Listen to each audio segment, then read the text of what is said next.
আসসালামু আলাইকুম। কাছে এবং দূরে যে যেখান থেকে আমার আজকের ভিডিওটি দেখতেছেন, আশা করছি সবাই খুবই ভালো আছেন। আমরাও আলহামদুলিল্লাহ আপনাদের সবার দোয়ায় অনেক অনেক ভালো আছি। তো আজকের ভিডিওটি সকাল থেকেই শুরু করতেছি। তো এই যে সকাল সকাল বারান্দায় চলে এসেছে। তো যে বারান্দায় অনেক দিন পর দুবলো ফুল ফুটেছে, আর দুইটাই পিঙ্ক কালারের, দেখে খুবই ভালো লাগলো। অনেক দিন পরে দুবলো ফুলটা ফুটেছে, তাই আপনাদের সাথে শেয়ার করলাম। তো এখন সকালের নাস্তা তৈরি করার জন্য চলে আসলাম। তো যেহেতু এখন প্রচুর গরম, আসলে গরমের মধ্যে রুটি বানাতে ইচ্ছে হয় না, তো একদম শর্টকাটে হয়, তো সেটাই নাস্তা হিসেবে তৈরি করে নিই। তো আজকে যে গোলা রুটি বানাবো, তো যে এখানে আটার সাথে সামান্য একটু লবণ আর পানিতে গোলাটা তৈরি করে নিয়েছি। এখন এই যে রুটি বানিয়ে নিচ্ছি। আর এই রুটিগুলো কিন্তু একটু চেপে চেপে ভাজলে কিন্তু খুব তাড়াতাড়ি কিন্তু ফুলে ওঠে। আর এই রুটিগুলো কিন্তু একদমই সফট হয়, আর সারাদিন পর্যন্ত কিন্তু এই রুটিটা সফট থাকে। আর এই রুটিটা বেলাবেলির ঝামেলা ছাড়াই বানানো যায়, রুটি বা পরোটা যেভাবেই বানানো যায়। তো যাই হোক, এই যে আমার রুটি বানানো হয়ে গেছে। আর এই যেখানে নাস্তা খাওয়ার জন্য ডিম ভেজে নিয়েছি। আর আমি আমার জন্য এখানে অল্প একটু তেল দিয়ে পরোটার মতো করে ভেজে নিয়েছি। আর এই রুটিগুলো আমার হাজব্যান্ড আর আমার আম্মুর জন্য বানিয়েছি, কারণ তারা তেল ছাড়া রুটি খায়। আর এই যে এখানে চায়ের জন্য পানি বসিয়ে দিয়েছি।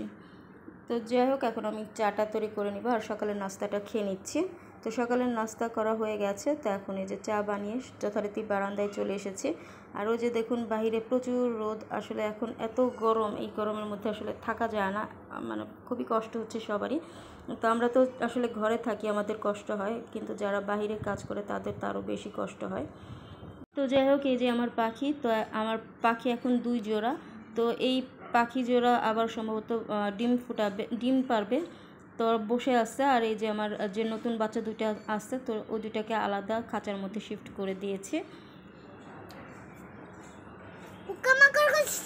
কেন, কি করবে?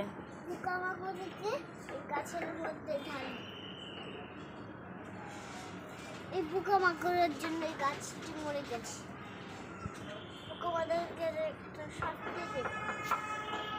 কয়দিন পরে গাছটার থেকেও পোকামাকড় বের করে ওদেরকে বাইরে ফেলে।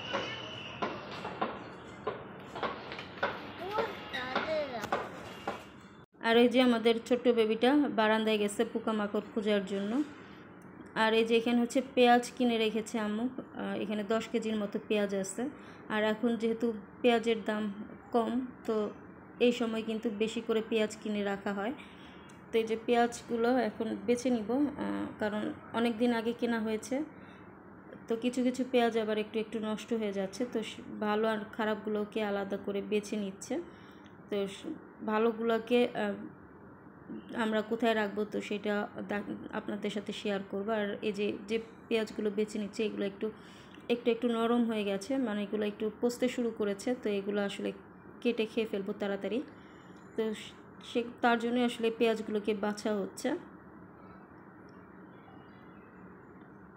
তো এখানে প্রায় 10 কেজির মতোই পেঁয়াজ আছে। তো এই যে পেঁয়াজগুলো বেছে নিয়েছি, বেছে তারপরে ডাইনিং টেবিলের সাইডে একটু জায়গা আছে, তো সেই জায়গার মধ্যে এখানে একটা বস্তার উপরে পেঁয়াজগুলোকে রেখেছে। তো এভাবে করে কিন্তু অনেক দিন পর্যন্ত পেঁয়াজ ভালো থাকে। তো যাই হোক, এই যে আমাদের রান্নাবান্না শেষ হয়ে গেছে। তো দুপুরের জন্য এটা হচ্ছে করলা আর রুই মাছের ডিম দিয়ে ভাজি করেছে, ডাল। আর এটা হচ্ছে রুই মাছ পটল আলু দিয়ে ঝোল, আর সাথে ভাত ছিল। তো আলহামদুলিল্লাহ প্রতিটা খাবারই কিন্তু অনেক বেশি মজা হয়েছিল। তাহলে আমি আমার ভিডিও আজকে এখানেই শেষ করছি। আল্লাহ হাফেজ।